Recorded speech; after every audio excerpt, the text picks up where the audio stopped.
"You don't get to walk away from this house like you own it," Robert Carter said, his voice low and shaking, as his daughter stood in the middle of the kitchen with her car keys in her hand. Emily Carter had grown up believing that silence kept families together. At 22, she was beginning to understand that silence could also keep people trapped. The Carter home sat on a quiet cul-de-sac outside Columbus, Ohio, the kind of neighborhood where lawns were trimmed every Saturday morning and American flags hung from front porches in July. From the outside, nothing about the two-story brick house suggested tension. Inside, the air felt tight, like a window had been shut too long. Emily had graduated from Ohio State just 3 weeks earlier. Her degree was framed on the hallway wall, slightly crooked, next to her high school awards and family vacation photos from Myrtle Beach. She had lined up an entry-level marketing job downtown, 35 miles away, and signed a lease for a small apartment that measured just under 600 square feet. It wasn't glamorous, but it was hers. That evening, she had told her parents she would be moving out at the end of the month. Her mother, Linda, had stared at the stove as if waiting for water to boil. Robert had set down his coffee mug with deliberate care. "After everything we've done for you," he said, not raising his voice, which somehow made it worse. Emily didn't argue. She had learned over the years that arguments didn't solve anything in this house, they simply stretched the tension thinner until it snapped in unpredictable ways. She had been saving money quietly since her sophomore year, taking extra shifts at a campus bookstore, skipping spring break trips, walking instead of driving to save on gas. Independence had not come to her in a rush, it had been built in small, careful steps. Robert moved closer, not touching her, but close enough that she could feel the heat of his anger. "You think you can just leave and make us look like fools?" he asked. The words hung in the room. This wasn't about rent. It wasn't about whether she could afford utilities or groceries. It was about control, about the invisible rules that had governed their home for as long as she could remember. Emily glanced at her mother, hoping for something, a nod, a word, even a look that said she understood. Linda's hands trembled slightly as she adjusted a dish towel, but she said nothing. In that silence, Emily felt something settle inside her. Not fear. Not rage. Something steadier. She set her keys down on the kitchen island, not because she was giving up, but because she wanted her hands free. "I'm not trying to hurt anyone," she said evenly. "I just want to start my own life." Robert laughed once, sharp and humorless. "Your own life," he repeated, as if the phrase were offensive. The tension that followed was not loud, not chaotic. It was measured. Calculated. Emily realized, standing there under the warm glow of the overhead lights, that this moment had been building for years, in every dismissed opinion, every rule that applied only to her, every decision made without asking what she wanted. When Robert finally turned away, muttering about ungrateful children and wasted sacrifices, Emily did not cry. She picked up her phone from the counter and walked upstairs to her bedroom, closing the door softly behind her. In the quiet of that small, familiar space, posters still taped to the walls, boxes half-packed at the foot of her bed, she opened her contacts and scrolled to a name she had saved months ago but never used. She hesitated for only a second before pressing call. The call connected on the third ring, and Emily stepped closer to her bedroom window as if the quiet suburban street outside could steady her breathing. The voice on the other end belonged to Aunt Margaret Hayes, her mother's older sister, a woman who had built a reputation in Franklin County for being calm under pressure and precise with details. Emily had met her many times at Thanksgiving dinners and graduation parties, always noticing how Margaret listened more than she spoke. "I was wondering when you might call," Margaret said gently, as though she had been expecting this moment for years. Emily did not exaggerate. She did not dramatize. She described the conversation in the kitchen, the resistance to her moving out, the way decisions about her life had always been treated as negotiations she was not allowed to win. Margaret did not interrupt. She asked careful questions about finances, about whose name was on the mortgage, about whether Emily had ever signed documents she did not fully understand. When the call Ended 20 minutes later, Emily felt something unfamiliar, clarity. Downstairs, she could hear cabinets opening and closing, the normal sounds of a house pretending everything was fine. Robert's footsteps moved through the hallway with controlled rhythm, as if he were rehearsing a version of events that made him the reasonable one. Linda's voice drifted in and out, soft and anxious. Emily sat at her desk and opened her laptop. Over the past year, she had quietly copied important records into a secure cloud folder: her birth certificate, her social security card, bank statements from the joint savings account her father had insisted on overseeing when she first started working, and emails about a college fund her grandparents had established long ago. She had not taken those precautions because she expected disaster, she had taken them because she sensed patterns. In the Carter household, information had always been currency. If Robert controlled the paperwork, he controlled the narrative. That night, Emily reviewed everything again, double-checking account balances and transfer histories. She noticed small withdrawals she did not remember authorizing, amounts under $100, spaced months apart, subtle enough to avoid attention. She forwarded the statements to Margaret with a brief note that read, "Please look at this." A reply came back within minutes: "Do not confront anyone. Keep everything documented." Emily closed her laptop and began packing another box, folding sweaters she would not need until winter. Each movement felt deliberate. Not rushed. Not reckless. She understood now that leaving was not only about renting a small apartment downtown or decorating a space with second-hand furniture. It was about redefining what power looked like in her life. The next morning, she woke before sunrise and went for a walk around the block, something she had started doing during her senior year of college to clear her mind. The air was cool, the sidewalks empty except for a man jogging with a golden retriever. She thought about how many neighbors probably believed the Carters were a stable, respectable family. Appearances had always been carefully maintained. At breakfast, Robert spoke as if nothing significant had happened. He discussed property taxes and gasoline prices, mentioning that regular unleaded had climbed past $3 a gallon again. He did not mention her plan to move. Linda poured orange juice and avoided eye contact. Emily responded politely, neither apologizing nor escalating. Inside, she felt the shift growing stronger. Later that afternoon, Margaret called back with a measured tone that carried more weight than volume. She explained that the college trust created by Emily's grandfather had conditions attached, including provisions that protected the beneficiary if funds were mismanaged. She also mentioned that certain financial actions required transparency that might not have been observed. Emily listened carefully, realizing that the conversation in the kitchen had been only the surface of a deeper structure built on control. She did not smile. She did not cry. She simply understood that the phone call she had made was not an emotional reaction. It was the first strategic move in a long overdue correction. By the end of the week, the atmosphere inside the Carter home had changed in subtle but unmistakable ways. Robert began asking more questions than usual, though he disguised them as casual remarks. He wanted to know the exact date Emily planned to move, the address of the apartment building, the name of her new supervisor downtown. He framed it as parental concern, but the precision of his curiosity felt strategic. Emily answered selectively. She provided what was necessary and withheld what was not. Each response was measured, calm, and brief. She had stopped reacting emotionally to tone. She focused on facts. Margaret's follow-up call came late Thursday afternoon while Emily was reviewing onboarding paperwork for her new job. Margaret explained that she had formally requested documentation regarding the college trust and associated accounts. By law, as the named beneficiary, Emily was entitled to a full accounting of how funds had been managed over the years.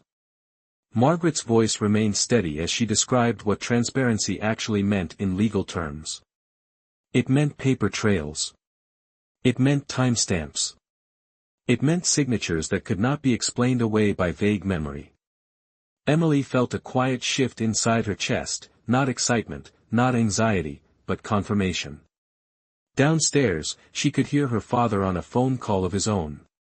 His tone carried a sharp edge, though his words were low enough that she could not make out details. She wondered if the request for documents had already reached him. The house felt smaller that evening, as though the walls were aware of something unfolding. At dinner, Robert spoke about long-term investments and how difficult it was to manage finances for a household of 3. He emphasized sacrifice. He repeated phrases like responsibility and gratitude. Emily listened without interrupting. When he paused, expecting affirmation, she simply nodded once. She no longer felt compelled to defend her independence or explain her plans. Silence, she had learned, could be a form of discipline. Later that night, Margaret sent over preliminary findings. There were inconsistencies in the management of the trust, transfers that required dual acknowledgement but appeared to have been authorized by a single party. Nothing illegal had been formally declared yet, but the documentation raised questions. Margaret advised Emily to avoid confrontation and to continue gathering her personal belongings quietly. The following morning, a certified letter arrived addressed to Robert Carter. Emily noticed the envelope on the entryway table when she returned from another early walk. She did not need to open it to understand its significance. Robert held it for several minutes before breaking the seal. His expression did not change immediately, but something behind his eyes tightened. He looked toward the staircase where Emily stood halfway down, holding a folded sweater she had just packed. Their eyes met. For the first time, he did not look certain. The letter requested a formal review of trust management and outlined Emily's rights as beneficiary. It was not an accusation. It was a process. Robert placed the letter on the kitchen counter and said nothing. Linda hovered near the sink, her posture tense. Emily continued down the stairs and placed the sweater into a box labeled apartment. No one raised their voice. No one made a scene. Yet the balance of control had begun to shift in ways that could not be reversed. That afternoon, Margaret called again, explaining that if documentation did not align with fiduciary standards, further legal action could be initiated. She spoke about timelines measured in weeks, not years. Emily stood in her nearly packed bedroom, looking at the empty spaces where photographs once hung. She understood now that independence was not a dramatic escape. It was a sequence of deliberate steps, each grounded in evidence and patience.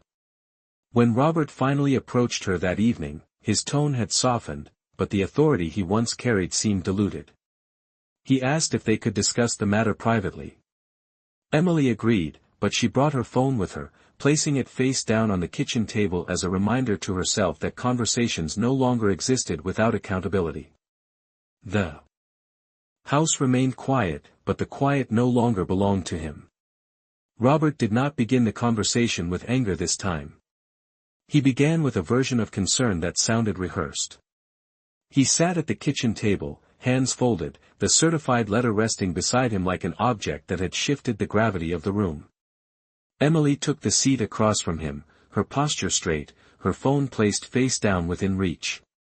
Linda remained near the counter, pretending to organize a stack of unopened mail, though her attention never strayed far from the table. Robert cleared his throat and spoke about misunderstandings. He suggested that financial paperwork could appear confusing to someone without experience managing household assets. He implied that outside influences might be complicating a simple family matter. Emily listened without interrupting. She had spent years feeling as though every disagreement needed to be solved immediately, but now she understood that patience carried more power than urgency. When he finished, she responded in a steady tone. She said that requesting documentation was not an accusation. It was a clarification. She reminded him that the trust had been created by her grandfather with specific instructions. Transparency was not optional. It was part of the structure. Robert's jaw tightened, but he did not raise his voice. He asked whether Aunt Margaret had encouraged this. Emily answered honestly. She said that Margaret had explained her rights and the legal framework that protected them.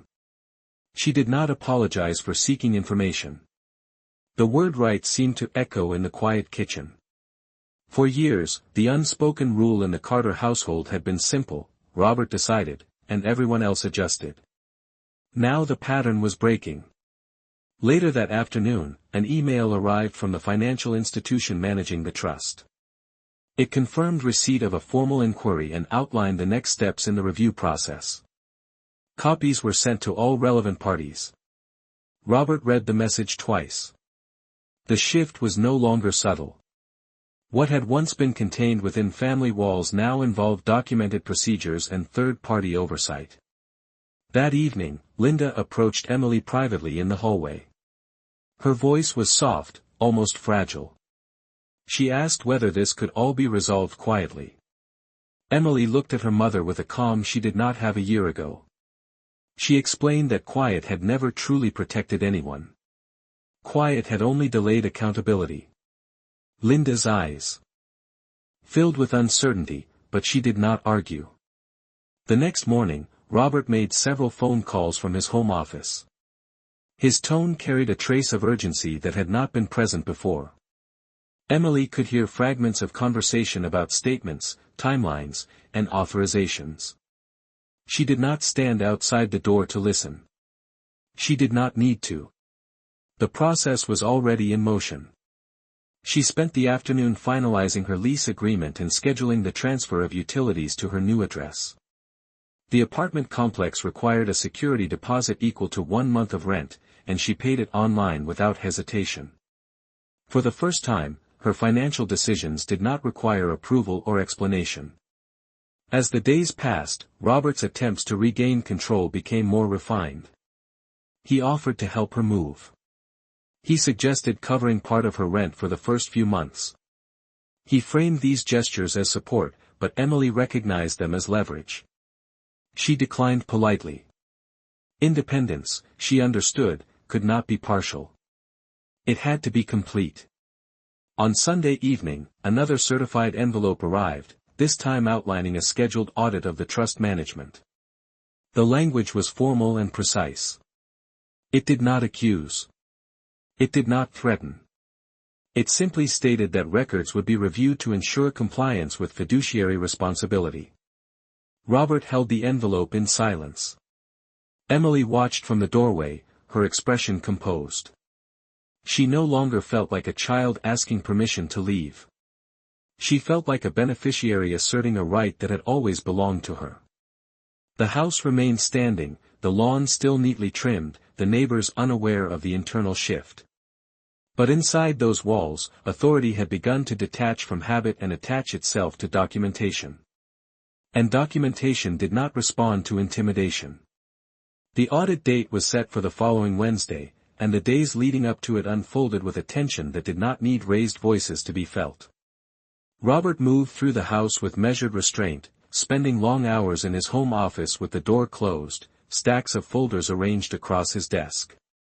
The sound of a printer running late into the night became part of the background rhythm of the Carter household. Emily continued packing, labeling each box with clear black marker: kitchen, books, winter clothes, office supplies. The simplicity of those labels grounded her.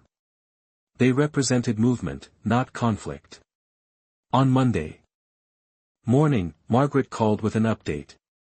She explained that preliminary reviews had already flagged irregular reporting timelines, meaning required statements had not been distributed annually as outlined in the trust agreement. Margaret's tone remained professional, but there was an unmistakable firmness beneath it. She reminded Emily that as beneficiary, she was entitled not only to transparency but also to restitution if funds had been redirected without proper authorization. Emily absorbed the information without visible reaction. She had reached a point where facts mattered more than emotion.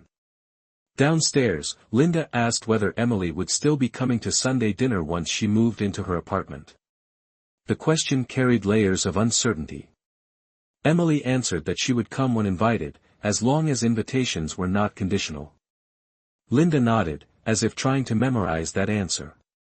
That afternoon, another letter arrived, this one requesting specific transaction records from the past 5 years, including detailed explanations for transfers exceeding $1,000. The language was formal and neutral. It did not accuse. It required clarity. Robert opened the envelope at the kitchen counter, his movements slower than usual. He scanned the document once, then again, before placing it face down. For the first time, he did not attempt to frame the situation as misunderstanding. Instead, he asked Emily if she understood what legal reviews could mean for a family's reputation. She met his gaze evenly and replied that accountability and reputation were not opposites. They were connected. Silence followed, not hostile, but heavy with recognition that the dynamic had shifted beyond private persuasion. On Tuesday evening, Margaret sent a summary outlining potential next steps depending on audit findings. If documentation aligned with fiduciary standards, the matter would close quietly. If discrepancies persisted, corrective action would follow, possibly including repayment schedules or court oversight. Emily read the email twice before closing her laptop. She felt no triumph, only steadiness. Independence was no longer abstract. It was structured. It had timelines and procedures. It was measured in certified mail and documented responses. The next morning, a representative from the financial institution arrived at the Carter home for a scheduled review. The visit was professional and brief. Identification was presented. Forms were signed. Robert escorted the representative into his office while Linda remained in the living room, hands clasped tightly in her lap.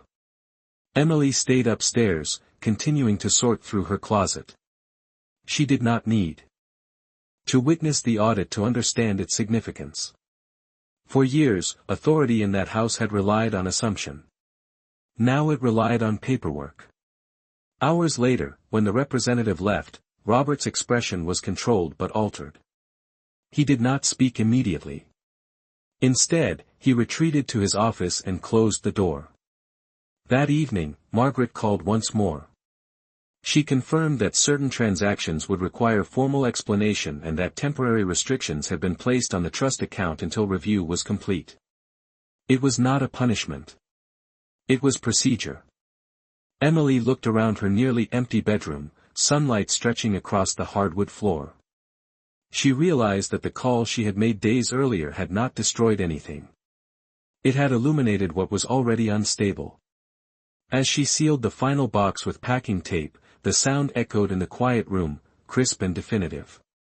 Control, once held tightly by habit and expectation, was now dispersed across documented rights and institutional oversight. And for the first time in her life, Emily understood that the structure protecting her did not depend on persuasion. It depended on proof. By Friday afternoon, the temporary restrictions on the trust account had become official, and the financial institution issued a formal notice stating that disbursements would remain paused until the review concluded. The language was precise and unemotional, but its implications were clear. Access no longer depended on habit or assumption. It depended on verified documentation. Robert read the notice standing near the front window, sunlight reflecting off the glass and casting a pale shadow across the hardwood floor. He did not tear the envelope. He did not raise his voice. He simply stood still for a long moment, as if recalculating a map that no longer led where he expected. Emily observed from the hallway, her expression composed. She had already confirmed the date for her move-in the following Monday. The leasing office had emailed her parking permit and instructions for picking up the keys at 9 o'clock in the morning. Her first week at the marketing firm downtown would begin the same day. The timing felt deliberate, though she had not orchestrated it that way. Margaret called that evening with an update that shifted the tone from review to consequence. Preliminary findings indicated that several transfers from the trust had been categorized as household reimbursements without corresponding beneficiary authorization.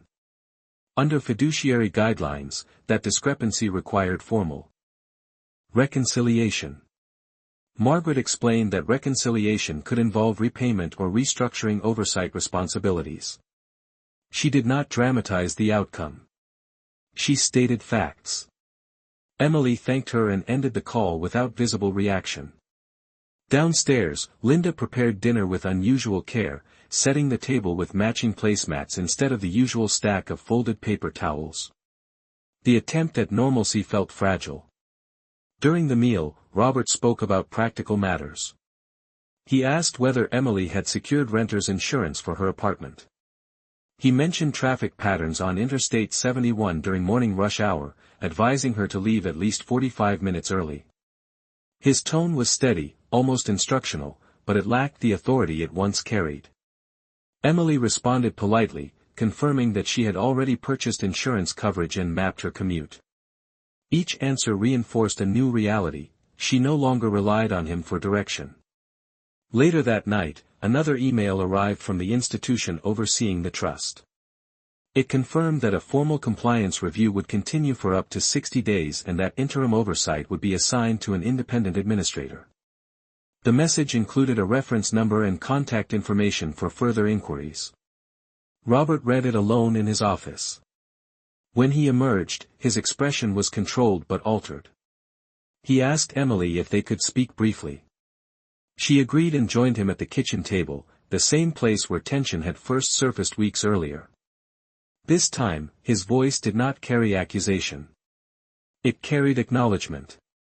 He said that processes sometimes became complicated and that perhaps communication had not been as clear as it should have been. Emily listened without interrupting. When he finished, she replied that clarity was exactly what she had requested. She did not accuse him. She did not raise past grievances. She focused on documentation and responsibility. The conversation ended without resolution, but it did not need one. The structure outside the house was already providing that. On Sunday evening, Emily loaded the last of her boxes into her compact sedan, measuring carefully so that each container fit without blocking her rear-view mirror. Linda stood on the porch, arms folded tightly across her chest. Robert remained inside, visible through the front window but not approaching. The neighborhood was quiet, sprinklers clicking rhythmically across trimmed lawns. Emily closed the trunk and paused for a moment, not to hesitate, but to recognize the shift. The call she had made days earlier had moved beyond conversation. It had activated a system that responded to evidence rather than emotion. As she slid into the driver's seat and started the engine, she understood that accountability was no longer theoretical. It was procedural. And procedure did not retreat once it began. The drive to her new apartment took 38 minutes without traffic, and Emily noticed how different the city skyline looked when she was not returning home but arriving somewhere new. The building was modest, 3 stories tall with beige siding and a small parking lot lined with freshly painted white stripes. Her unit sat on the second floor, overlooking a row of maple trees that would turn bright red in the fall. At 9 o'clock sharp, she picked up her keys from the leasing office and signed the final move in acknowledgement. The metal key felt lighter than she expected, yet it carried a weight that paperwork alone could not measure. By noon, most of her boxes were stacked neatly against the living room wall. The space echoed when she walked across it, empty except for a borrowed folding chair and a mattress scheduled for delivery the next day. She stood in the center of the room for a moment, listening to the quiet. It was not tense. It was not watchful. It was simply still. That afternoon, Margaret called with a tone that carried quiet confirmation. The compliance review had uncovered sufficient discrepancies to require corrective action. An independent administrator would assume temporary oversight of the trust, and formal repayment terms were being calculated. Margaret explained that the process would remain confidential unless contested, but the documentation would remain permanent. Emily thanked her without visible celebration. She understood that this was not about victory. It was about alignment between responsibility and authority. Back at the Carter house, the impact unfolded more visibly. Robert received official notification outlining next steps, including required meetings with the appointed administrator and submission of additional financial records within 14 days. The language was firm but neutral. It did not accuse. It demanded structure. Linda called Emily that evening, her voice carrying a mix of concern and disbelief. She said that her father felt blindsided, that he believed family matters should stay inside family walls. Emily listened carefully before responding. She explained that transparency had always been available, and that choosing to involve formal oversight was not betrayal. It was protection. Linda did not argue. She sounded tired. In the days that followed, subtle changes appeared in Robert's communication. Emails replaced verbal instructions. Requests were phrased as questions rather than directives. He asked for copies of documents he once assumed he controlled. Each interaction reflected a recalibration of authority. Emily noticed the shift without commenting on it. She focused on her new routine instead. Her first week at the marketing firm moved quickly, filled with orientation sessions and project briefs. She learned the names of colleagues, memorized the break room code, and mapped the quickest route to the nearest grocery store, which was just under half a mile from her apartment. Independence settled into her schedule not as rebellion, but as rhythm. One evening, as she unpacked kitchen supplies, her phone vibrated with another update from Margaret. The administrator had confirmed preliminary repayment amounts tied to undocumented transfers. The numbers were precise, calculated down to the cent. A formal plan would be issued within 10 business days. Emily set her phone on the counter and continued placing plates into the cabinet. She did not rush to call anyone. She did not rehearse speeches. The process was unfolding without her needing to push it forward. On Sunday, she received a brief message from her father asking if she would come by for dinner the following week. The tone was restrained, absent of expectation. Emily read the message twice before replying that she would consider it after her work schedule stabilized. She did not promise. She did not refuse. The balance had changed, and both sides recognized it. That night, as she stood on her small balcony watching traffic lights flicker along the main road, she understood something fundamental. The call she had made had not destroyed a family. It had removed ambiguity. It had replaced unspoken control with documented accountability. And in that exchange, power had shifted quietly, permanently, and without a single raised voice. 10 days after the formal review began, the independent administrator issued a structured repayment schedule, outlining precise monthly amounts to be restored to the trust over a period of 36 months, along with mandatory quarterly reporting requirements. The document arrived simultaneously by certified mail and secure email, leaving no room for reinterpretation. Emily read the summary at her small kitchen table, sunlight filtering through the blinds of her second floor apartment. The numbers were exact, calculated down to the last dollar, accompanied by timelines that extended neatly across 3 calendar years. There was no dramatic language. There was no condemnation. There was only procedure. At the Carter house in the suburbs, the same document landed with heavier impact. Robert reviewed the terms in silence, aware that oversight would now be continuous rather than temporary. Meetings with the administrator would occur every quarter. Documentation would be submitted through formal channels. Authority that had once rested entirely in his hands would now be shared, monitored, and verified. Linda called Emily later that evening, her voice subdued but steadier than before. She explained that her father had agreed to the terms rather than contest them, recognizing that prolonged dispute would only extend scrutiny. Emily listened without judgment. She understood that acceptance was not the same as agreement, but it marked a turning point. The following week, Emily received confirmation that her beneficiary status had been reaffirmed in writing, with additional safeguards placed on the trust to prevent unilateral changes. The structure was now fortified. She printed the confirmation and placed it in a folder labeled Personal Records, sliding it into a small filing box beside her desk. Her apartment, once echoing with emptiness, now carried subtle signs of permanence: a second-hand sofa positioned against the wall, framed photographs arranged on a narrow bookshelf, a coffee maker humming softly each morning at 6:30. Independence had settled into routine. Meanwhile, communication from her father shifted further.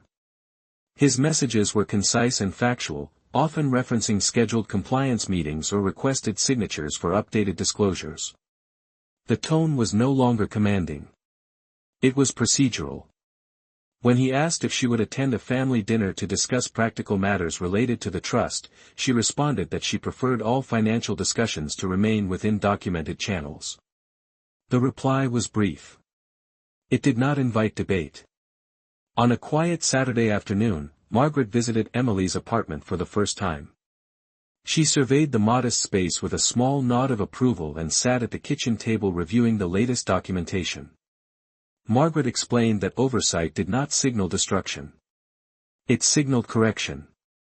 Systems existed precisely for moments when informal arrangements blurred accountability. Emily absorbed those words carefully. She had once believed that protecting a family meant preserving its image at any cost. Now she understood that protection sometimes required structure from outside the walls. As autumn approached, the maple trees outside her balcony began to change color, deep red blending into gold. From that vantage point, the suburban house where she had grown up felt distant, not geographically but structurally. The call she had made weeks earlier had set into motion a sequence that neither relied on confrontation nor emotional outburst. It relied on documentation, timing, and restraint. Robert's life had not collapsed in spectacle. It had been reorganized by compliance. Authority had been redistributed through process rather than argument. And in that quiet redistribution, Emily found something she had never experienced inside her childhood home: stability grounded not in control, but in accountability. Winter arrived quietly that year, settling over Columbus in thin layers of frost that coated windshields at dawn and lingered on the edges of sidewalks until mid-morning. Emily had been in her apartment for nearly 4 months, long enough for the once unfamiliar rooms to carry the comfort of routine. A small rug now covered the center of the living room floor. A bookshelf stood against the far wall, filled with college textbooks she no longer needed but could not yet part with. The marketing firm had moved her onto a second client account, trusting her with campaign analytics and weekly reporting meetings. Her commute along Interstate 71 had become predictable, 27 minutes on most mornings, slightly longer if there was construction near the downtown exit. Life felt structured in a way that did not depend on negotiation. The quarterly compliance meeting for the trust took place in early December through a scheduled video conference that included the independent administrator, Margaret, and Robert. Emily joined from her dining table, laptop open, a legal pad beside her. The administrator reviewed repayment progress, confirming that the first scheduled transfer had been completed in full and on time. Documentation had been submitted accurately. Oversight remained in place, but the tone of the meeting was procedural rather than tense. Robert spoke only when prompted. His responses were concise. There was no attempt to reinterpret events or shift responsibility. The structure had done what confrontation never could. After the call ended, Emily closed her laptop and sat quietly for a moment. There was no surge of triumph. There was only recognition. The system had worked because she had allowed it to. A few days before Christmas, Linda invited her to dinner again, this time without references to financial matters. Emily agreed. When she arrived at the house on the cul-de-sac, the exterior looked unchanged, wreath on the front door, porch light glowing against the early evening dark. Inside, however, something subtle had shifted. Conversation was measured. Boundaries were visible even if unspoken. Robert asked about her job with genuine curiosity, listening without interruption. When he mentioned the next compliance check in March, it was framed as an update, not a warning. Emily responded with equal neutrality. The topic carried no heat. It was simply part of the structure now. Over dinner, Linda spoke about community events and winter weather, about how the maple trees had lost their leaves earlier than usual this year. There were pauses, but they were not loaded. They were reflective. Emily realized that accountability had not destroyed the family. It had redefined it. The illusion of unquestioned authority had been replaced by documented responsibility. Later that night, as she drove back to her apartment, holiday lights flickering along quiet streets, she understood the full arc of what had happened. The call she had made months earlier had not been fueled by anger. It had been fueled by clarity. She had not sought to dismantle her father's life. She had sought to protect her own. In doing so, she had exposed weaknesses in a system that relied too heavily on silence. Those weaknesses had been addressed not through spectacle, but through procedure. Spring would eventually return, and the oversight schedule would continue until every dollar was reconciled. Emily did not measure success in repayment totals alone. She measured it in the steadiness of her own decisions, in the fact that conversations no longer required her to shrink. She had moved into 600 square feet of independence and found that space could hold more stability than a two-story house built on assumption. The final shift was not visible from the outside. Neighbors still saw the same brick facade, the same trimmed lawn. But inside that structure, authority had been recalibrated. Emily had learned that power does not always announce itself loudly. Sometimes it arrives in certified envelopes, in scheduled meetings, in documents signed with steady hands.